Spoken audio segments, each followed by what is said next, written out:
ดี7-8มื้อเนาะมื้อที่8แล้วเขามาจั่วผลแล้วก็ดีใจก็ให้นะ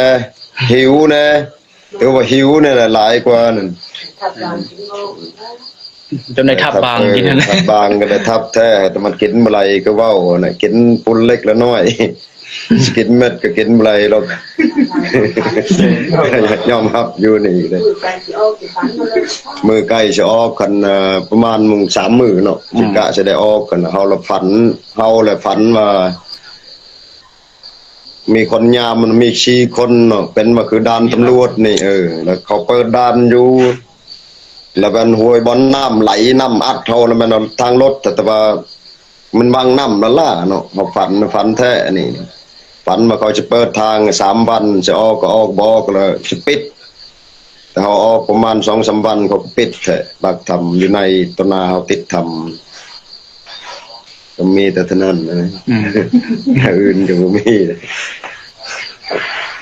ฝันหลายแล้วเราแล้วก็ภายหลังงานจบอันทีมงานกูไฟแล้วแต่ละคนจึงเราการเราความฝันของตัวเองนะเพราะว่าที่เราตอนนั้นมันจิย่านเฮานะหรือว่าย่านคนอื่นหรือว่าตื่นจุกใจแล้วก็อีก็ฝันแน่เพราะสาเหตุที่เอาเหออกมายันว่าอีฝันแน่อีฝันว่าเขาจะอนุญาตให้ออกมาแล้วแม่นบ่อีเฮายังเอาออกมาก็คิดว่าจีบ่เป็นแนวนี้เอาออกมาก็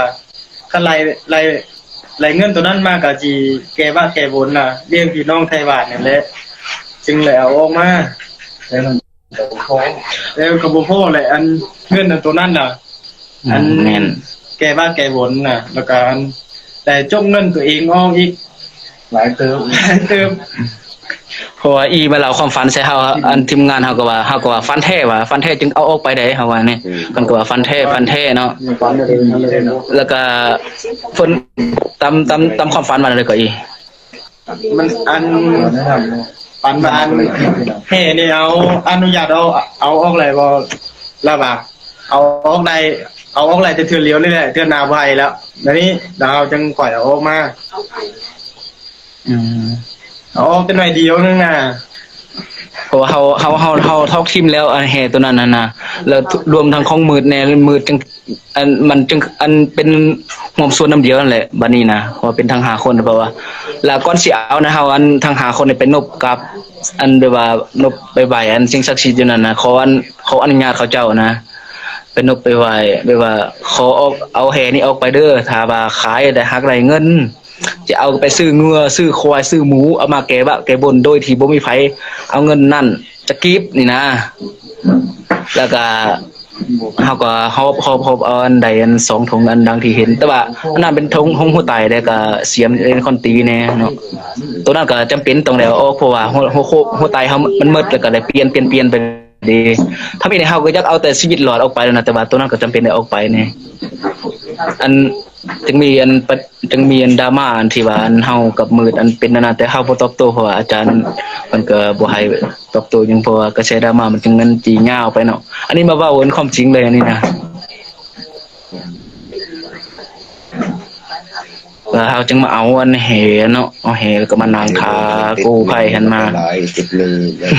ตั้งเข้าไปหันบ่เห็น2คนเห็นบ่ได้เห็นนะเขาคนละเวลาดิเขาคนละเวลาเพราะว่าเขาก่อนนี่แหละอย่าฮู้อย่ากระถามได้เลยวันนี้นะแบบว่าเฮาเราก็ค่อนข้างจะจบแล้วเด้แล้วก็อันต่อมาก็คือในคลิปนั่นแหละต่อมานะอย่างนั้นเดือนนั้นสิ่งที่รับนั่นน่ะสิเว้าอีกเนาะ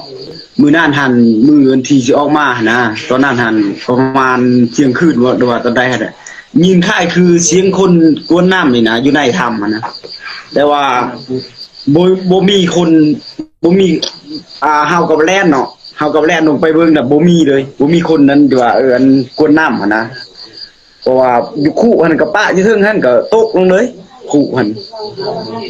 ก็นี่ก็ใช้วิจารณญาณในการรับชมเนาะรับฟังเนาะว่ามันเป็นย้อนหยังหั่นนะกับมือสิออกไปหั่นแล่นว่าเราว่ายินเสียงปีเสียงโซเขาวันลำเขานั่นให้ฟังตอนอยู่บนถ้ำมันมีแต่แล่นยินผู้เดียว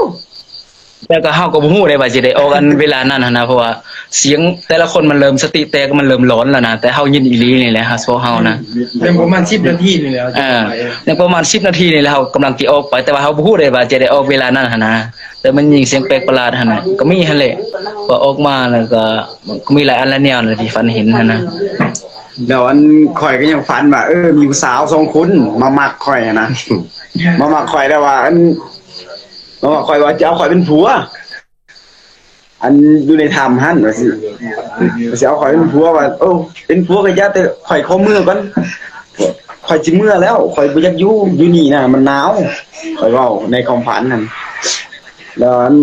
ล้วเขาล่ะแต่งอาหารให้ข่อยกิน ในความฝันนั่นข่อยจังรู้สึกว่าหิวข้าวหลายหั่นน่ะตอนนั้นน่ะยังบ่ทันเจอกูไฟดอกข่อยฝันหั่นน่ะแล้วในฝันอันนั้นแล้วก็บัดนั้นน่ะข่อยถามว่าทางออกนี่มันมีทางใดแน่ว่าสิแล้วบ่มีทางออกเลยบัดนี้น่ะดาว่ามีทางออกทางเดียวเขาแนะนำให้ทางออกก็คือทางนั้นออก แน่นแหละ ไปออกมา ไปนํกันแน่นอน ทางออกอะไรทางออก แม่นทางอื่นน่ะบ่มีเราว่า โดยฮักแพงกันละเด้อเดี๋ยวนี้นะ แล้วเขาหั่นเว้าว่าเขาสิขออีก2คนว่าสิขอ2คนอยู่นี่เด้อว่าสิในความฝันน่ะนะอันนี้ก็บ่กล้าเว้าให้เขาฟังอัน5คนตอนนั้นน่ะบ่ฮู้ว่ามี7คนตอนนั้นหั่นแล้วเว้าว่าเขาสิเอา2คนไว้นี่เด้อว่าสิอ้าว แม่นไผ ข่อย ว่า ก็บ่กล้าเว้าให้ไอ้น้อง5คนฟังเลยเนาะแล้วข่อยอันออกมาพี่ข่อยจึงเว้าให้เขาฟังเพราะว่าแต่5คนบ่จักสิแม่นไผ ข่อยก็ย่านข่อยคนดาวดุกเด้ข่อยเว้านี่ ตอนแรกๆก็บ่ฮู้แล้วว่ามี แม่นตอนแรกก็บ่ฮู้ว่ามีอีก2คนมีแต่คิดว่ามีแต่5คนเฉพาะ แล้วบ่คืออยากเว้าให้เขาย่านนะว่าเขาสิขอ2คนหั่นไว้นี่แล้ว บ่กล้าเว้าให้ไผฟังเลยเรื่องนี้นะ